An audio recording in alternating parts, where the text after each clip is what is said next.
Fonder une famille est le rêve de beaucoup de personnes. Certaines choisissent d'avoir un seul enfant tandis que d'autres optent pour une famille nombreuse et décident d'avoir 2, 3, ou même plus d'enfants. Cependant, il arrive parfois que des problèmes de fertilité ou des troubles de santé viennent empêcher la réalisation de ce rêve, ce qui pousse les couples à chercher des solutions capables de les aider à devenir parents. Voici l'histoire de Bobby, une jeune femme qui, pour tomber enceinte une seconde fois, a suivi un traitement hormonal dont les résultats ont choqué les médecins. Grâce au progrès de la médecine, les problèmes de fertilité ne sont généralement plus un obstacle pour les personnes désireuses d'avoir des enfants. Traitements hormonaux, chirurgie ou insémination artificielle sont proposés aux couples, en fonction de leur cas et de leurs préférences, pour leur permettre de réaliser leur rêve de devenir parents. Dans ce qui suit, vous retrouverez l'histoire de Bobby, une jeune femme qui a dû suivre un traitement hormonal pour tomber enceinte une seconde fois. Cependant, les résultats obtenus étaient bien loin de ceux escomptés.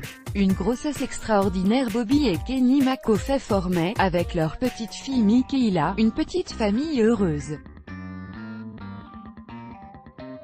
Voulant agrandir celle-ci, le jeune couple tente de concevoir, mais sans succès. Après avoir consulté, il s'est révélé que Bobby souffrait d'un trouble hormonal qui l'empêchait de donner un frère ou une sœur à sa fillette. Sur la base des conseils de son gynécologue, Bobby décide donc de suivre un traitement hormonal pour booster ses chances de grossesse. En 1997, la vie de la petite famille va changer complètement suite à une nouvelle inattendue. Le traitement s'était révélé efficace, ou plutôt, excessivement efficace. La jeune femme était enceinte, non pas d'un ou de 2 bébés, mais bien de 7 jumeaux.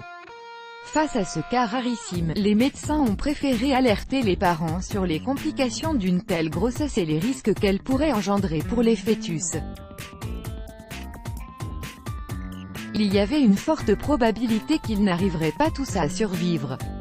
L'avortement étant hors de question pour la future maman, elle décide de se lancer à l'aventure et d'essayer de mener sa grossesse à terme.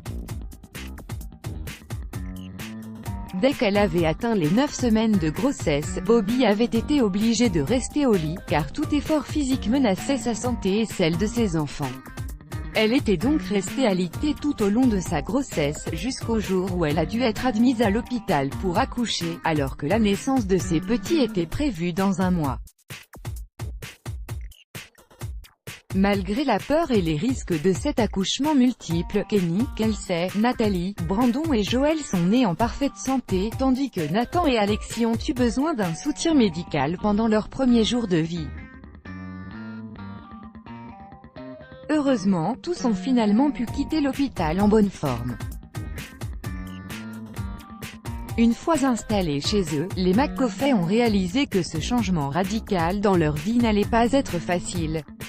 Mais grâce aux médias qui ont couvert cette grossesse inhabituelle, la famille a pu bénéficier de l'aide des habitants de la ville et de volontaires qui restaient avec eux jour et nuit pour les aider à nourrir, changer et faire dormir les 7 petits anges. De plus, des dons privés ont également été collectés pour contribuer à subvenir aux besoins des petits, dont seul le nombre de couches utilisées par semaine variait entre 150 et 170 unités. Aujourd'hui, 20 ans après la naissance des petits, la maison de Kenny et Bobby est devenue beaucoup plus calme.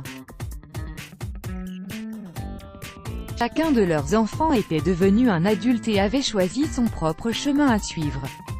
Grâce au suivi médical et du repos total dont elle a pu bénéficier tout au long de sa grossesse, Bobby a pu mener à bon terme sa grossesse, sans qu'elle ou ses enfants souffrent de problèmes de santé. De plus, sans l'aide et le dévouement des bénévoles qui se sont mobilisés jour et nuit pour l'aider, elle et son mari, à s'occuper de leurs petits, la famille McCaffey ne serait pas ce qu'elle est aujourd'hui. L'histoire de cette famille est une belle leçon de solidarité, d'amour et de partage. Let's block ADS. Why?